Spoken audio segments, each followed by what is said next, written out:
All right, thank you, Pete. Okay, well, this morning we're going to talk about some brush identification and control measures. I'm going to start off with control measures. And so one of the things that we see a lot is people shredding. And so question I have here, I'm not, not going to get an answer from you on this particular slide, but the question is, does shredding kill brush? And I ask this question a lot, and people say, "Well, no." And so you kind of say, "Well, why do we do it?" It doesn't. It has a treatment life of about 1 to 3 years, maybe before you're right back before you started. So the reason it doesn't work and the brush comes back is that we don't hit the target with shredding. And the target, this is a Huisache plant right here, and where I'm showing you the arrows, we've got these knots here below the soil surface, and those are dormant buds. And so what happens is we take the top off, we release the apical dominance, and then those buds can sprout and cause, the plant becomes a multi-stem plant. We have the same mechanism here with mesquite. This is actually a mesquite below ground. You can see that we've got this arrow pointing to the soil surface, and let's see, yeah, the soil surface, and you can see probably even better here those dormant buds. So we take the top off with shredding, dozing, whatever method we use, or we burn it, and we don't get this target here, we don't kill it. So mesquite and Huisache have a central bud zone that goes all the way down to the first lateral root, and so that's how this mesquite sprouts back and how Huisache sprouts back. It's not a root sprouter. It comes back from the central bud zone. So all the brush species that we deal with that really have that are almost all of them have some kind of sprouting mechanism, and so we need to understand what the target is if we're going to manage the plant. This is a mesquite nursery that was established back in 1941 up in Spur, Texas, and the bottom line of this story is that every place you see a stake here, they mechanically removed a mesquite tree or seedling over a 25-year period. And in that period of time, they removed 689 plants, and that included 473 seedlings. And so, what the point of this is that we're not going to get rid of brush. We can manage it, but we cannot eradicate it. So we need to be include that philosophy or that thinking in our approach. This is for those of you that may not be familiar. This is what's called a root plow, and it was used a lot 30-40 years ago, especially down in South Texas, where they'd go in and they would root plow from fence row to fence row, and then come in and replant with something like buffalo grass or some other grass. This particular mechanism has lost favor with wildlife people, and partly because it destroys diversity. And so what comes back after you root plow are twisted acacia, pricklypear, mesquite, things that aren't real beneficial to wildlife and that you don't want, that are problem plants to begin with. The other problem is you have to reseed because it destroys whatever turf you've got. So this is one practice that's been done, and what you see here, let me show you. You can see where the soil's been or the paint's been scraped off the plow. They sink it down 18 inches deep, below 18 inches deep, to get below that bud zone, and then they come in and rake and stack behind it. So that's one mechanism been used in the past. This is chaining. Used to see a lot of this and don't see much of it anymore. They'd have an anchor chain between a couple of dozers, and they'd pull it across the landscape, and they'd do it when the soil was more moist, and they'd pull the plants out of the soil. For this to be effective, it has to be a plant that anchor chain won't just roll over. It has to catch the plant and pull it out of the ground, and so you need some moisture so it doesn't break off and does pull out. This is a roan disc that we see used sometimes. It's very effective on whitebrush when you double disc for whitebrush. Whitebrush has a tuber underneath the ground, and so this is one mechanical method that can get whitebrush and some low-growing species as well. So it's just another mechanical device that we can use. This is a Lawson aerator. It's a more modern version of the old roller chopper, and it has these blades on here. It has a drum that they fill with water to give it weight, and then those teeth there, or blades, actually fracture the soil and do increase water infiltration for a certain period of time. The thing is, uh, this is top removal, and so you're not going to get much plant kill with this. uh, I've had people tell me that they've gotten prickly pear kill with it, but for that to happen, actually be true, what's got to happen is that after you do, if you did roll or lost an aerator on prickly pear, you'd have to have a month or more of dry periods so that that prickly pear couldn't root uh, for that to be effective. So this is a cosmetic kind of practice. It knocks the brush down, but it doesn't kill it. In work that I've done, sometimes that in 18 months that brush will be back up to where it was before, the height of it was before. This is an individual plant grubber. This is a rear mounted on a tractor. The big problem with this is that the driver's got to turn around and look behind them, and so it's not easy on the driver to use this particular device. Here we've got a front mounted on a small dozer. This works really well for grubbing individual plants when the plants are low density.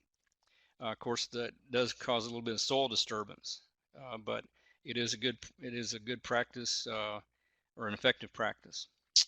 And this is an excavator, obviously, and we've got a mesquite here. It's been pulled out of the ground, uh, and depending on the size of that bucket, it can make a pretty big hole in the ground. But this is a device that I've seen used up in the northern part of the state for Redberry, Juniper, and the excavator sits there, and they can turn 360 degrees around them and take the plants out in those areas, and then move on. So it is an effective method because it gets the whole plant out, gets the sprouting mechanism out of the ground. This is another rear-mounted device. This is hydraulic. Uh, I think they call this the Shark, and in this case, they're pulling out a Huisache down in South Texas. And again, it's rear-mounted, so it's a little bit tough on the driver, but it is effective. It does work better when you've got some soil moisture, so the plants will pull out easier. And this is an individual plant root plow.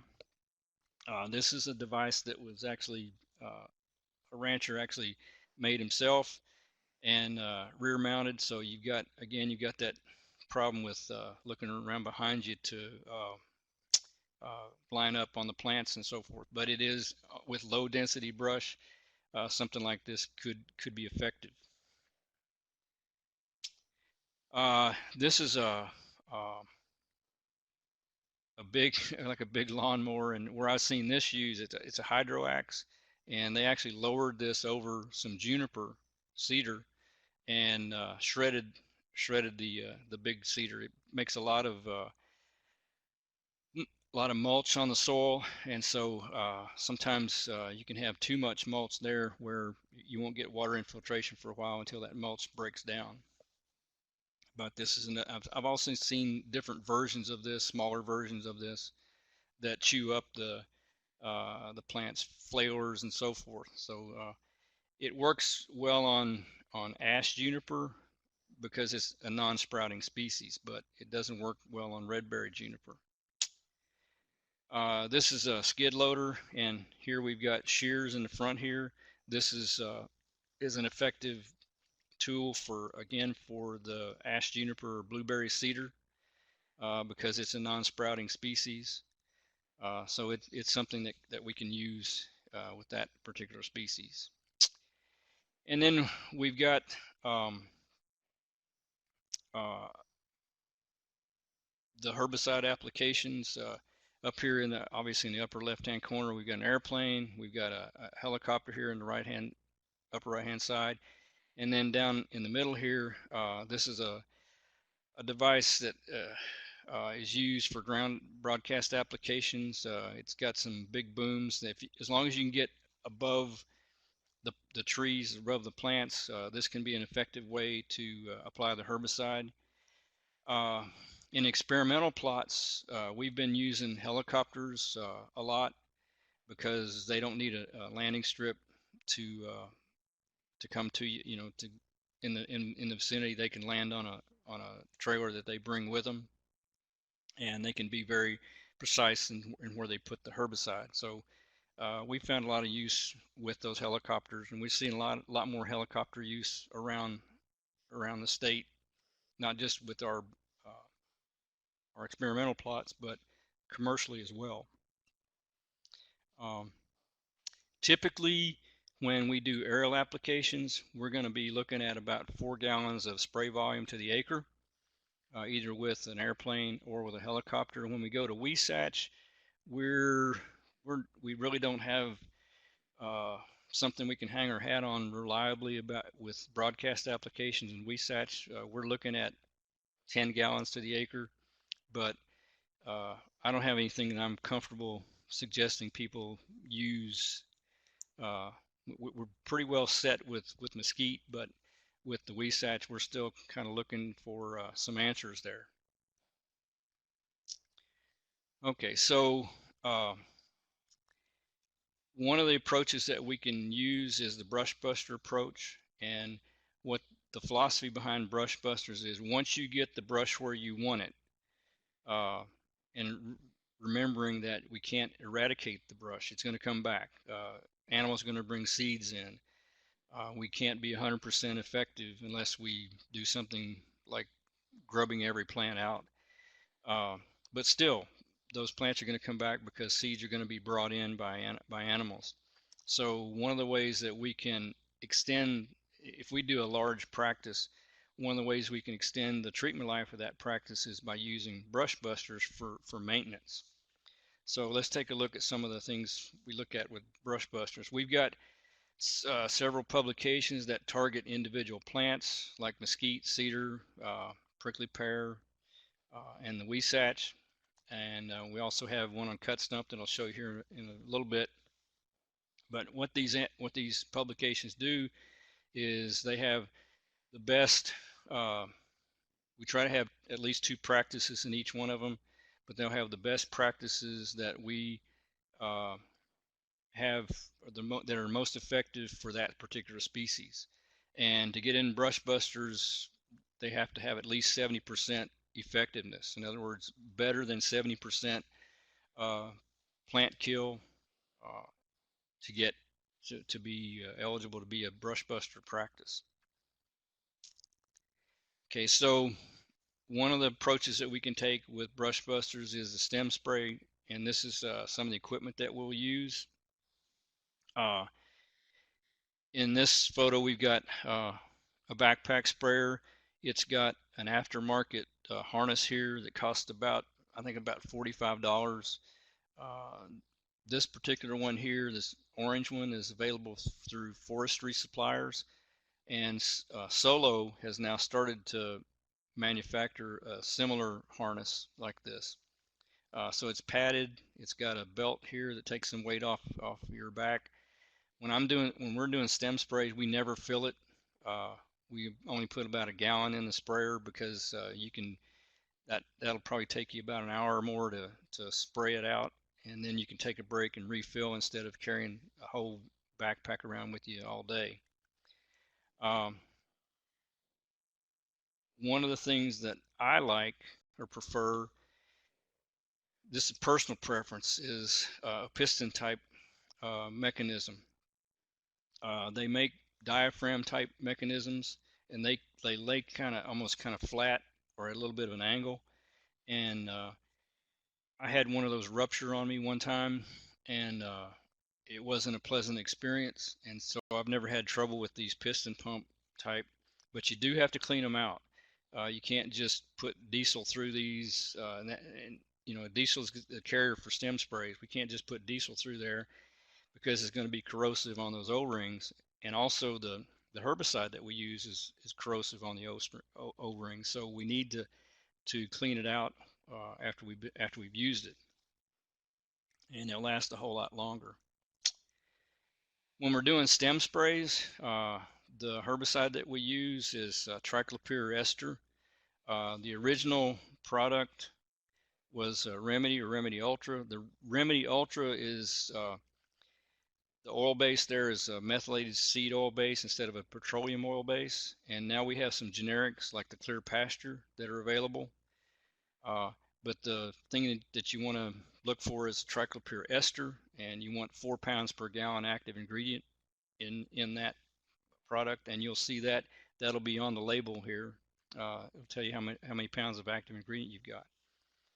So we'll add this to diesel or a vegetable oil, and I can tell you that there are some vegetable oils available, but they're expensive. If you think diesel's expensive, the vegetable oils are running probably $10 a gallon. So we typically use the diesel.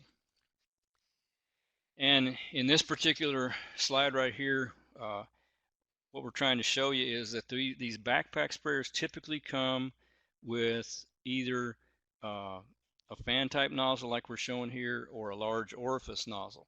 And the problem with the fan type nozzle or large orifice nozzle is, in particular is fan type, we miss the target. We've got a lot of spray here that's going off target, and our target is this stem right here. We want to cover that stem from about 12 or so inches high all the way to ground line and all the way around, because we want the herbicide, if we just spray one side of the stem, it'll only move down into the bud zone on that side, and it won't come around to the other side of that bud zone.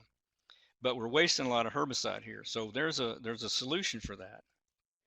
And the solution is that we use a small orifice nozzle like an X1, for example, here.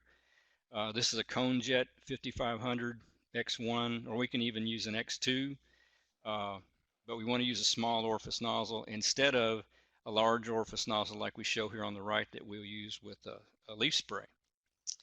And so behind that nozzle, we're going to put in a screen check valve. We like to use a 100 mesh screen check valve. That screen catches debris and keeps the nozzle from clogging. And the check valve, when you let up on the trigger, it prevents dripping of the spray from the nozzle. So it's a good thing to put behind your nozzles in those sprayers. And this is what the spray looks like when we use that small orifice nozzle. I think you can see probably that the stem here looks wet with the diesel, and so we're not overspraying. We can adjust that nozzle to get a good application on the stem, but not overspray. And we're probably saving about 80% of the spray volume that we would lose with a fan type nozzle.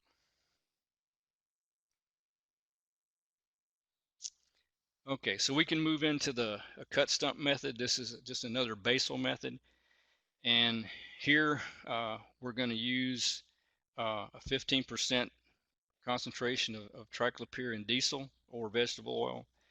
And what we're really trying to do here is we're trying to treat this cambium layer, this yellow layer right beneath the bark. And in theory, what you could do is you could just treat that cambium layer. But what we suggest is that instead of just trying to treat the cambium layer, you treat the whole cut surface, and we also whatever bark sticking up above the ground. And the reason for that is to make sure that you don't miss any of that cambium layer, because if you do, then, and I'll show you what happens here in a little bit, if you do miss part of that, it's going to resprout on you because you won't have herbicide moving down below that point where you missed. So all right, so it works. I wouldn't be really afraid to try the cut stump on just about any woody species. And you can see here's a whole list of woody species that are listed in our Brush Buster pamphlet that we know it works on. And so even plants like Algerita, we can get above 70% kill on those plants. Texas persimmon, all these species here we can do a good job with that cut stump.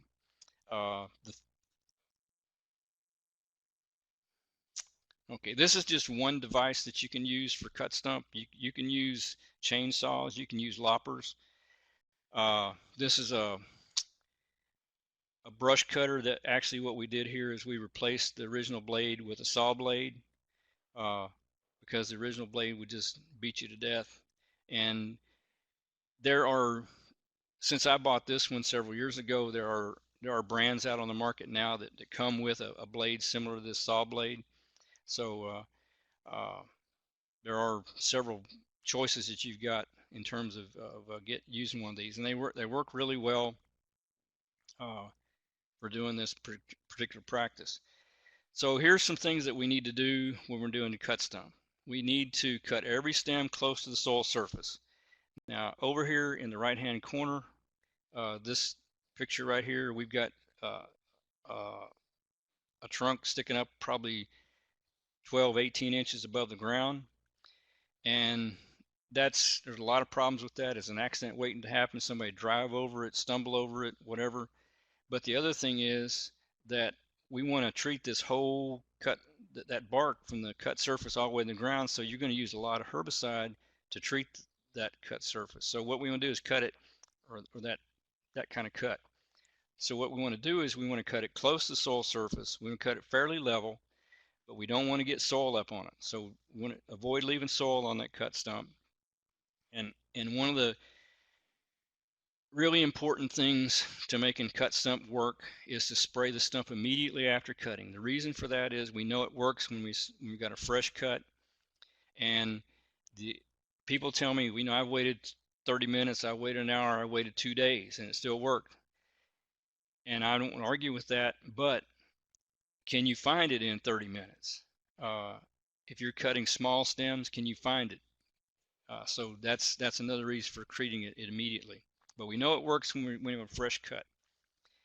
We want to adjust that nozzle to deliver a coarse mist. We want to spray the entire cut surface. This is our recommendation, especially the outer edges where the cambium is.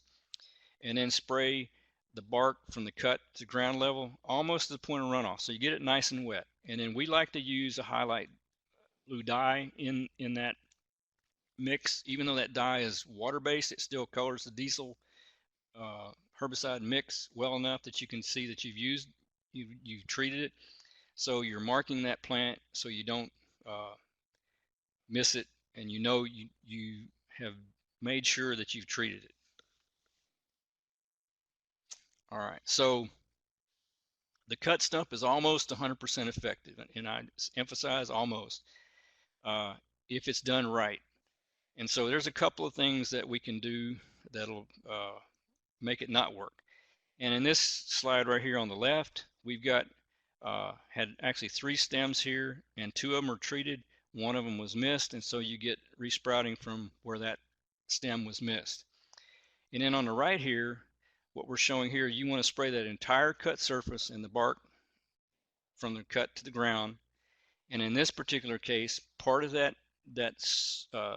cut surface was missed, and you can see it sprouted back here. So the reason for that is we didn't have herbicide going down to the buds below that point, because the herbicide doesn't move around, and it's only going to move down.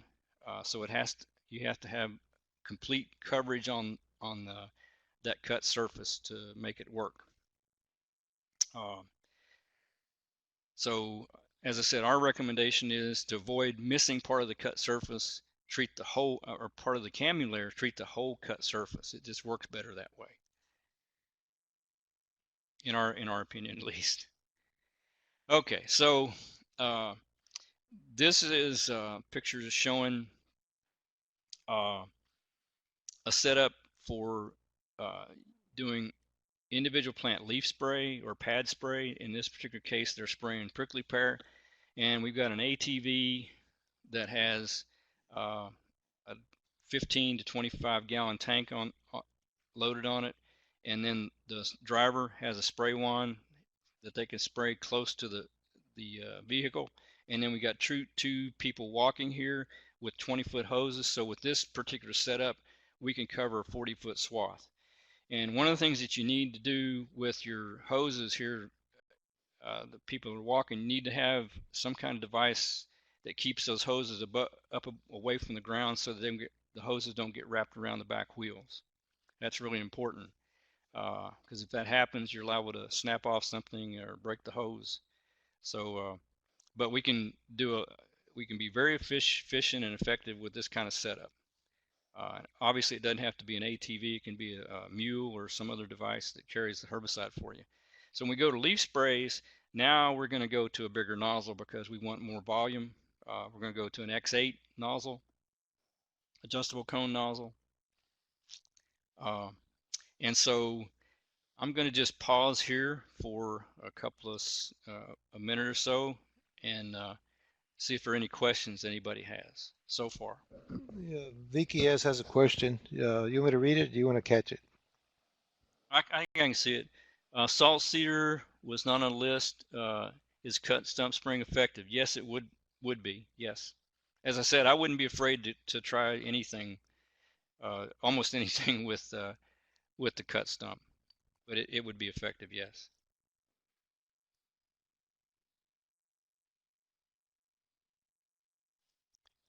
And one thing about salt cedar is you want to make sure that, well, it wouldn't matter really, but some people confuse Baccharis with salt cedar. Salt cedar has to have its feet in water. So if it doesn't have its feet in water somehow, it's may not be salt cedar. So I see Scott's typing something here.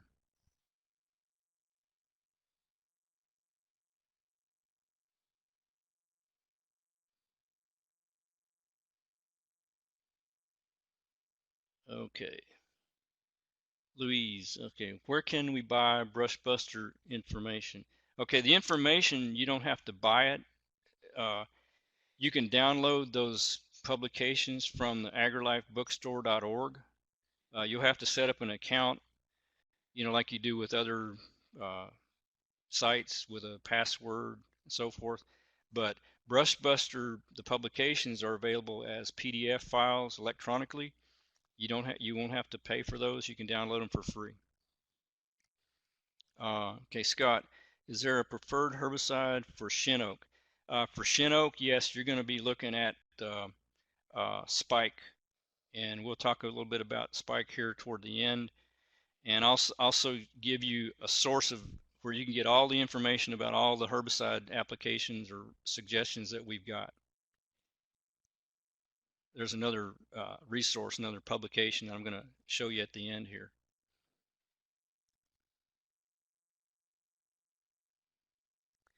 Okay, what is the best herbicide for cactus and also thistle?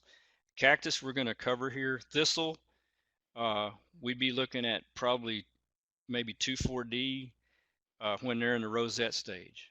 So go to areas where you had thistle in the past. This fall and early winter, look in those areas and you'll see little round discs on the ground, and those will be young thistles that are in rosette stage. That's the best time to treat those. And just about any broadleaf herbicide like 2,4-D even can get those. And again, there's a publication here at the end that I'm going to show you that you can download, get from the bookstore, and download for free.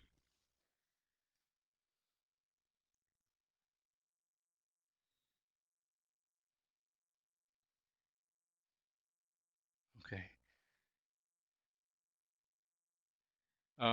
Scott, my understanding is spike has a lot of residual effects in soil and cannot be used in karst areas.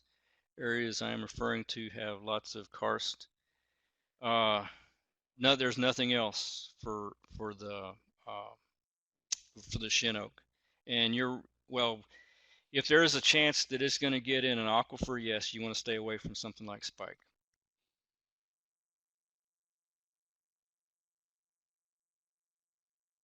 You want to stay away from sinkholes. Now, if it's not, an area that's going to feed into an aquifer directly, then you're okay. But close proximity to sinkholes and things like that, you probably want to stay away from. Okay, Kathy, I swear I sprayed for thistles this year, and new crop of rosettes kept coming up after every rain. Is that what just happened? Yeah, I think so. Yeah, you just had a good seed bank there, and uh, you want to make sure you get the thistles before they start to bolt, or in other words, stem elongation. Once that starts, you can still kill them, but it's going to take more higher strength of herbicide. They're just going to be tougher to kill, and they can be killed at that point. So you might have started a little early. Probably we're looking at maybe the end of January or so, depending on where we are in the state. Uh, Early February is probably a good time. I'm gonna go ahead and put that website out there. It's our new website, rangeplants.tamia.edu. Has lots of good information on range plants. Yeah, it's a good source for plant identification, and it's got information about the plants, just general information about the plants.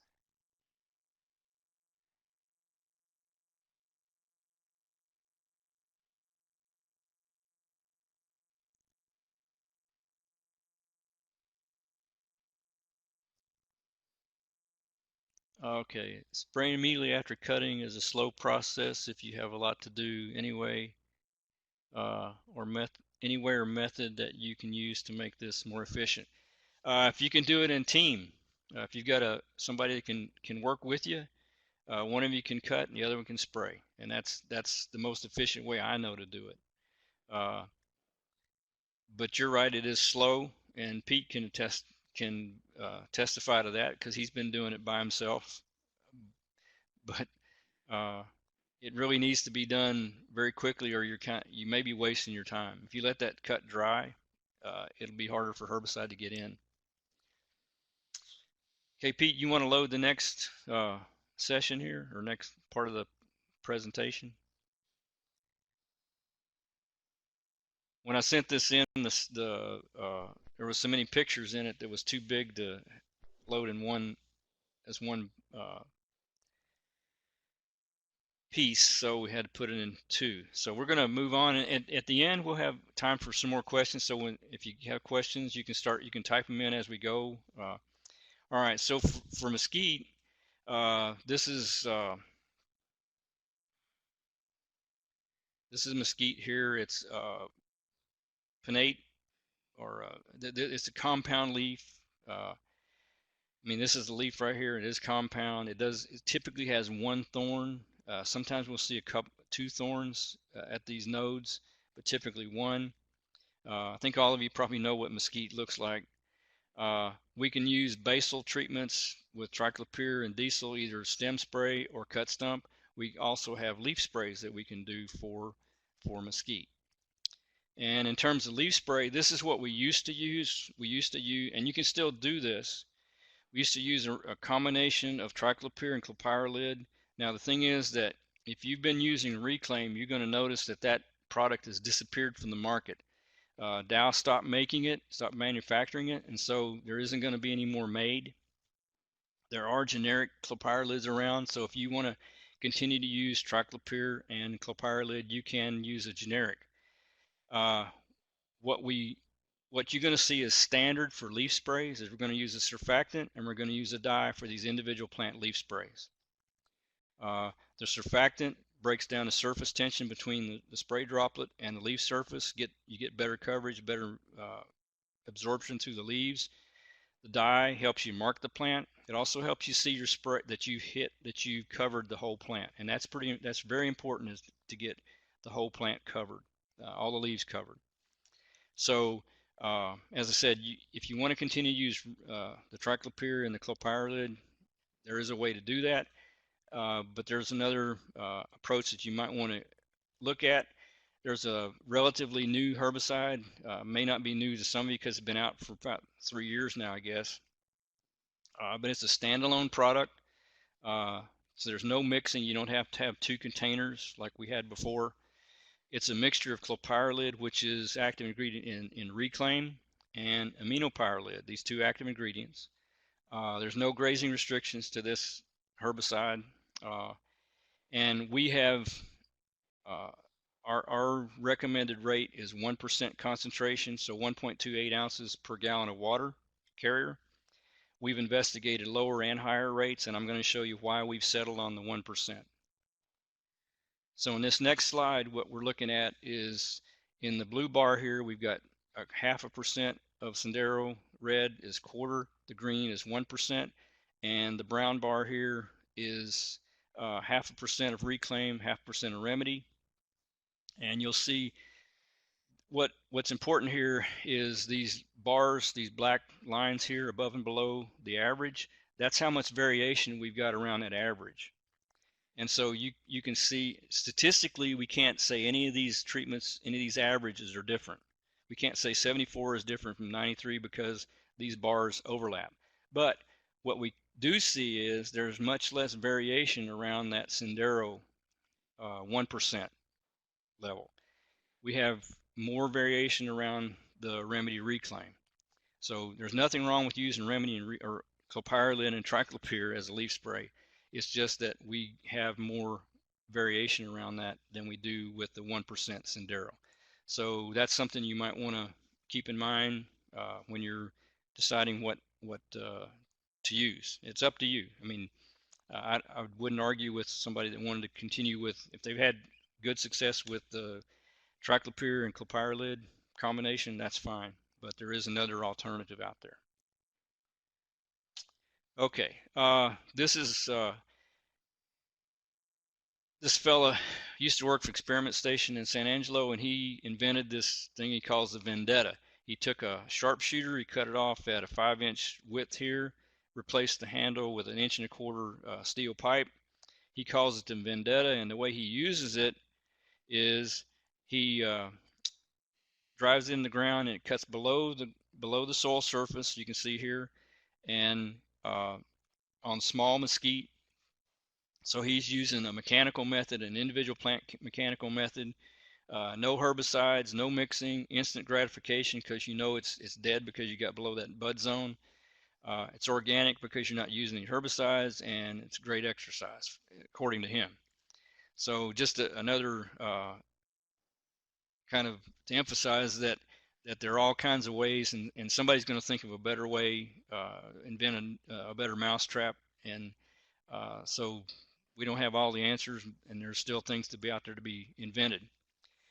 Okay, so let's move on to Huisache. The Huisache is also a compound leaf, but the leaflets are much smaller. The Huisache will have right at the base here below these lower two, what we call pinnae, or branches off that. This is the whole leaf right here. There's a little petiolar gland that'll be about just a little bit below that juncture, or it may not be there at all. And that's how we differentiate Huisache from twisted acacia or Huisachio.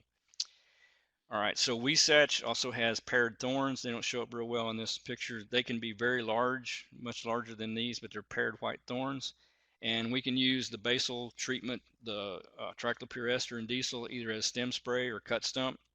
And we also have a leaf spray suggestion that we can use for the Huisache. And that suggestion is 1% Grazon P plus D with a surfactant and with the dye. Water is a carrier. And we do have another alternative for you here. We have just approved the use of Sendero as an individual plant leaf spray. And you can see here in 2013 we had a 100% versus 80%, 100% for Sendero, 80% for P plus D. 2014, 100% for both of them as individual plant treatments. Where I see Sendero fitting in for Huisache is if you had Huisache and mesquite that were ready to spray at the same time. If that was the case, then you could use Sendero on both those. You can't reverse that. You can't use P plus D on mesquite and get the kind of results that you do with Sendero. So that's where I see Sendero fitting for Huisache. The other other place it fits is if you don't have a pesticide applicator license, you don't need one for Sendero. You do need one for P+D because of the picloram and the 2,4-D. So it does have a place, but in terms of cost, the P+D is still less expensive than the Sendero. So depending on where it fits with your situation. All right, so I do have a question here for you. I'm going to ask, Pete's going to throw up a poll here, and we're going to see what you all think about this question. Is this Huisache tree a good candidate for leaf spraying? And all you have to do is say yes or no. And we get the votes in, I'll tell you what I think. Okay, I think we're pretty close to having most of them in. Oh, no, we still got quite a few people who haven't voted. If you're going to vote, go ahead and vote. Nobody knows what you voted, so it uh, won't matter. Okay.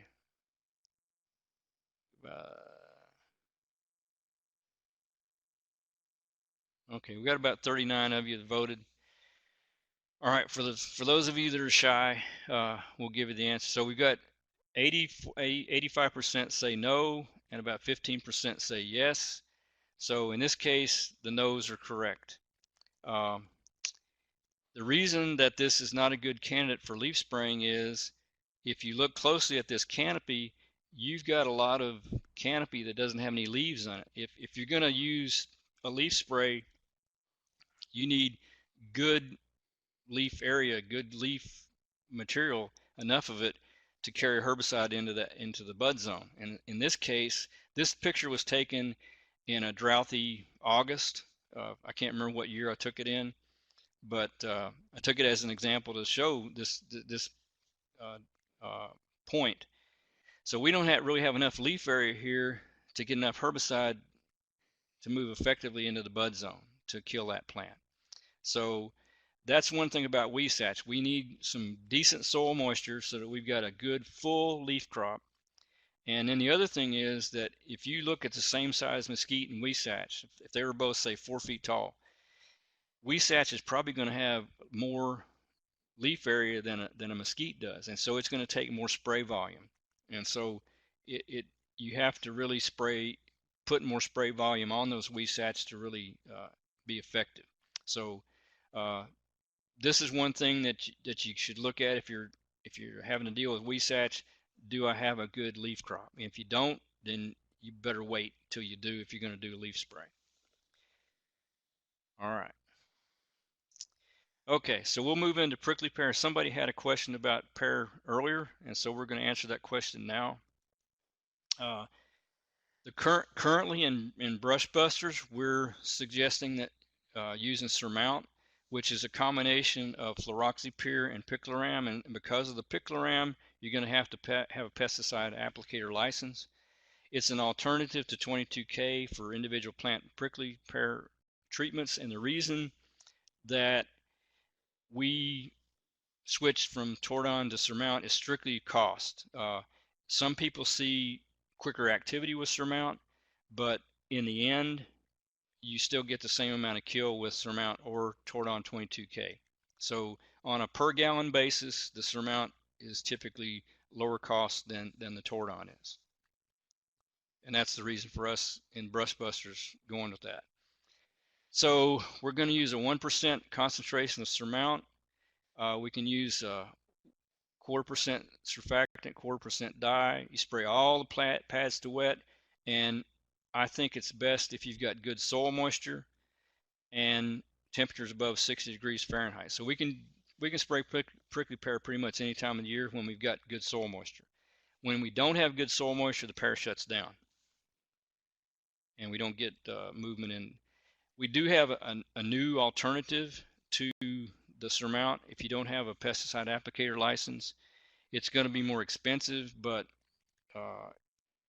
this is PastureGard HL, high load PastureGard, and I'll show you results here. These are 5 counties 2 years out with PastureGard HL at 1% concentration with 80% kill, 77 with Surmount at 1%, and 87 with Tordon. And again, we couldn't you can't separate these averages here. So PastureGard is an alternative for you if you don't have a pesticide applicator license, and it's doing a good job for us. Okay, so the blackbrush. This is another plant that has compound leaves, but these leaves are round instead of linear. If we're trying to differentiate Huisache from blackbrush, this is one thing that we look at is the kind of leaflet that we've got. Again, it has paired thorns that tend to be white, and this one has very large thorns, you can see. We can use basal treatments with the Pricklypear ester and diesel. You can see that's a practice that works with a lot of plants. If we're going to do a leaf spray, we're going to use Pricklypear with picloram. And then cat claw acacia. Here again, we've got a plant that has a compound leaf, and it has round leaves like the blackbrush, but unlike the blackbrush, it has a claw here, a recurved thorn instead of 2 thorns like the blackbrush does. So that's one of the things that differentiates those 2 plants. So that's why it gets called cat claw, because it looks like a cat claw. So again, we can use the basal Pricklypear ester and diesel or vegetable oil. We can also use the leaf spray with the Pricklypear and picloram in a water carrier. And if we did that, we want to add the surfactant. We want to add the dye if we're doing individual plant treatments. Okay, Greenbriar is a tough one. Really, you know, it has heart-shaped leaves, and it's kind of a viney plant. We can use basal treatments with Pricklypear ester and diesel. That's our best treatment. That's where we get the highest degree of kill. We can do a leaf spray with Banville and 2,4-D, but it doesn't give us nearly the kill that we get with the basal treatment. So the best thing I can tell you about Greenbriar is just kind of you have to chip away at it. But the other thing that you ought to realize about Greenbriar is it's a good wildlife food. Deer really like it. If you had goats, they would use it. So it can be a beneficial plant. So there are some other aspects to it that need to be aware of. Okay, hackberry. This is a plant that we see growing in a lot of fence lines, and it's got. If you look at the leaves, it's got like a net kind of a net leaf arrangement here of the veins. That's a real characteristic of it. It also produced this orange fruit. It's pretty easy to kill. The Pricklypear and diesel as a basal. We can also use soil applied Velpar or spike. Those are the only recommendations or suggestions we have in our guide that I'll show you here at the end right now. But it is pretty easy to kill. But it does have some wildlife value. These berries are used by wildlife. And then there's Spiny Hackberry that grows down south in South Texas. This has the same kind of neat net leaf arrangement that the hackberry has, but it's got a thorn that comes out here, and so that's what distinguishes it from the regular hackberry. Again, we can use the Pricklypear ester and picloram as a leaf spray. We can also use soil applied spike 20P as a treatment. And in Lotebush, this is another one that has a thorn here. Comes real thorny. Doesn't produce real big leaves, but and depending on the weather, the leaves will be there or not be there. The only treatment we have for that is either Velpar or Spike soil applied herbicides, and we're going to get into whether you want to do that or not here in a few minutes. Ratama, this is one that grows a lot of places. It doesn't have a lot of leaf area, and so we don't get as good a kill with our leaf sprays on this as we do with some other plants. I wouldn't be afraid to try either stem spray or cut stump on this particular plant. I don't see why it wouldn't be effective. Okay, persimmon. Right now we've only got, with the chemistry we've only got either the basal, the stem spray, or the cut stump with the Pricklypear and diesel. That's the only thing that works for us.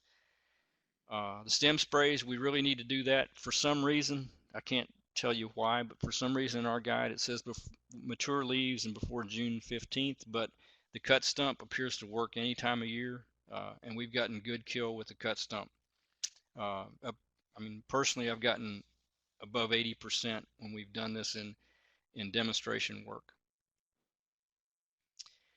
And then Whitebrush, the only approaches we've got here chemically are Velpar or Spike 20P pellets.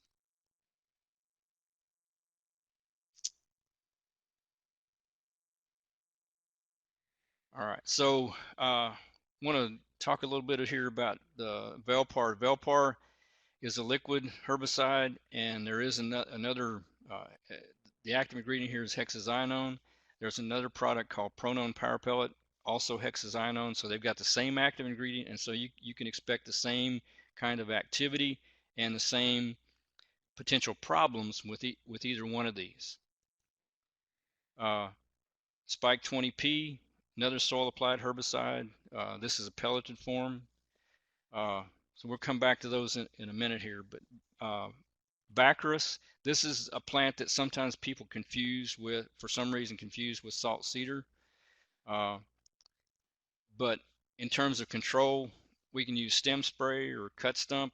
And we also have some leaf sprays that are very effective. The PastureGard at 0.5%, the Pricklypear by itself at 1% as a leaf spray, and then Surmount. So you've got a couple of approaches here that don't require a license, the PastureGard or the Pricklypear. The Surmount, you're going to have a pesticide applicator license. Okay, Juniper, we're going to run through this pretty quickly. This is Redberry Juniper. This is the one that's the more difficult to control. It's got an irregular shape here, and the reason it does is because if you look at, this is the bud zone here, and you've got stems coming out of that bud zone. That's what creates that irregular shape.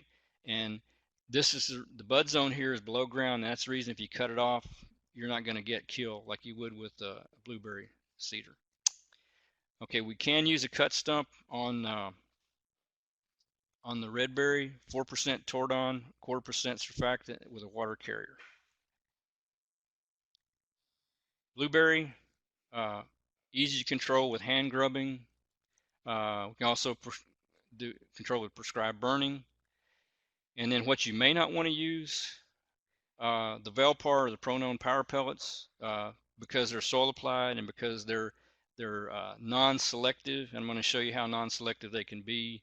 Let's just skip to this slide right here. Okay, here where I'm pointing with the arrow, that was a juniper that was treated with Velpar, and then it was too close to this oak, and the oak is starting to pick it up. You can see in that circle there how it's starting to brown out. So that's one of the problems with Velpar, is if you get too close to a desirable plant, you can do some damage. The Spike 20P, same effect. And we got another version, Spike 80DF. It allows ground broadcast treatments because we can calibrate it. The pellets are hard to calibrate. And this is Spike that's too close to an oak tree. So those soil applied herbicides can be a problem if they're too close to desirable plants. This is our brush control suggestion guide. that has all of our chemical weed and brush control for rangeland suggestions. You can download this from the agrilifebookstore.org in an electronic version. You can put it on your iPad. It works really well on iPad because it's searchable. Uh, and so it's a really good resource. And then the other good resource is a book uh, called Brush and Weeds of Texas Rangelands.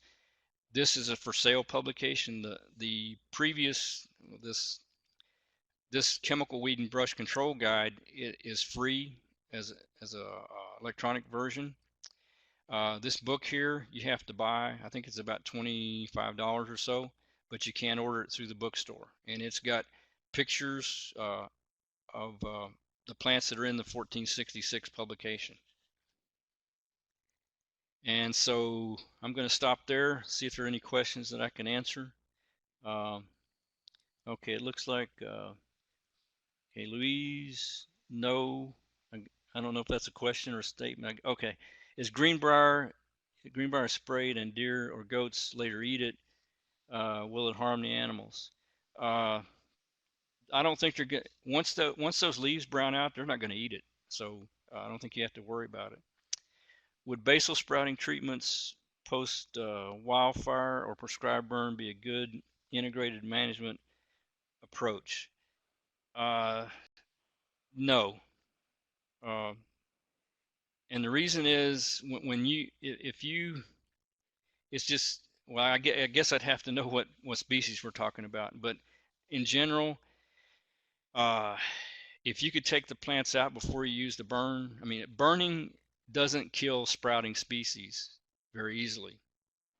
On mesquite, for example, we might only get 2 to 3% kill on that particular plant. If you've got a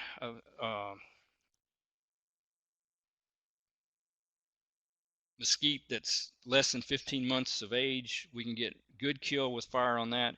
But when you run that fire through there, what you do is you create more sprouts, and so that makes more of a problem. So I'd say in general, no.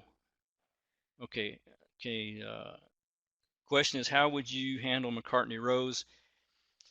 We can do it. We can use Grazon P plus D, and in that publication, that 1466 publication, I told you could download for free. There are recommendations in there. Okay, Spike is recommended for Huisache by chemical label. Do you have a positive result and would recommend? Would not recommend Huisache for, okay, that brings up a really good point. Even though it's on the chemical label, it doesn't tell you, that chemical label does not tell you what kind of kill you're going to get. And let me just, well, back up here. This publication here, this 1466, we have control ratings for each practice. And for Huisache, I can tell you it's in there, Spike is in there as a suggestion, but it gives you a low kill rate, which means less than 25% kill. Okay, so Bailey, is there one spray that will kill multiple species in a fenced row plus Johnson grass? Not plus Johnson grass, no. But you can kill woody species. I mean, there are two that I can think of that, depending on what species you got in there, but and you kind of need to tailor it to the brush species you have in the fence line, and you can move things around a little bit. For example, if you don't have any mesquite, you might want to use Tordon and Remedy, or Pickleram and Tricklypear together. If you got quite a bit of mesquite in there, you might want to throw Sendero in there. So it really depends on what mix you've got there. And I think I better quit there and let Pete end it with our survey. Yeah, thank you, Doc. Any more questions? I'll go ahead and type them out. Doc would be glad to answer. I put in a survey there. You can click on it, take it to a survey. I'm also going to try to send it out where it'll pop up on your browser.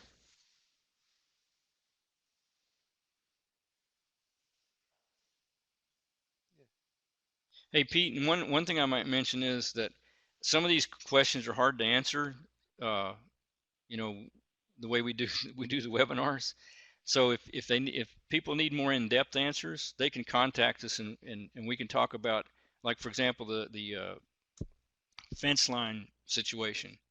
We could talk to that person about what they've got in there and what we might Yes, hit that with. they can contact us. What So I'll do is I'll save all yeah, these we can. questions and I can email them to you. So you'll have questions and like say anybody any questions they can contact us. The one thing that as we sit here and Yeah. kind of wait more and more some more questions come up, our next upcoming webinars will be next one will be August 4th. Our speaker is going to be Tiffany Dow Lashmith, and she's going to be talking about ranching in oil and gas country and rangeland challenges. So y'all join us on August the 4th for that good topic. You can also follow us on Facebook. If you're on Facebook, you go to facebook.com/txrange. We normally post some educational posts twice a week where you can uh, you know get some more information. Looks like you have another question there, Doc. Can you read it to me, Yes. Pete? Because I lost the screen Vicky says, where the questions were. Leland says, where can I find the best information for taking down your pond? Okay, in that 1466 publication, the one I said that you can download for free. The if you go to the agrilifebookstore.org and you search 1466, it'll take you Okay. to that publication. And we have another question. 1466. Well, before I read the question, let me say this, that if you're here for CU credit, please type in your email address next to your on the chat pod. That'll make it easier for bookkeeping. The next question is from Vicky, concerning with IPT and water quality when treated in salt cedar. How long is it active in water? I wouldn't want to mix it too far ahead. I mean, I think you can mix it a day ahead, but I wouldn't just want a whole lot mixed up. It's hard. It's a little hard to say. Yeah, Andy has a question. Is there any recommendations for running bamboo control? Wow. uh, the best answers. I mean, I hate to say this, but the best answers I've found have been on the internet. I think you just have to kind of go at it with cut it down, let it sprout back, and then hit it with Roundup as it sprouts back, and then just keep at it. And there's a couple of I had that question come up before, and I searched it on the internet, and I found a couple of different application techniques. One was just spraying as they came back, and another one was using some kind of I don't know, going into the stem. But there is some information on the internet that makes sense I see some more folks typing, and with that species. I see some more folks typing as they're typing. Let me say this. Thank you all for joining us today. But it seems like we have other questions coming up. Okay, here's another question, Doc. Uh, not mixing concern is a danger. Not mixing concern is a danger of chemicals overspray with salt cedar. How long would the water have viable chemical? Okay, if you're gonna do a leaf spray with salt cedar, then you're gonna use a product called imazapyr. That's the active ingredient. There's two forms of imazapyr. One is arsenal, and the other one is habitat. Habitat has an aquatic label, so it should be safe to use over water. Now I can't tell you how long it lasts, but it is labeled for aquatic use, and so it's safe. Okay, another question is there pre-emerge for mesquite? I have areas where hundreds are sprouting. No, no, there is no pre-emergence for mesquite.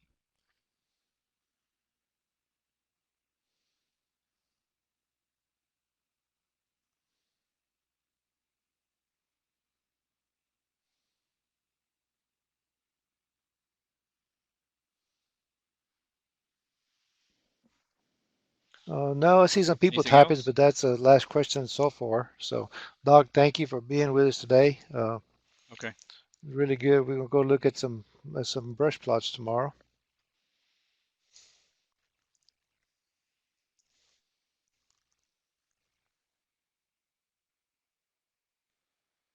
And I would emphasize, don't y'all that are on the webinar today, don't be afraid to contact us for information outside the webinar. I mean, that's we're around. That's what we're here for. So They can look us up. If not, they can contact the local county agent. He or she will know how to get a hold of us. absolutely, yeah, absolutely. Thank you, Luis. Thank you all for attending. I guess I'll stop the recording at this point and see any more questions come up.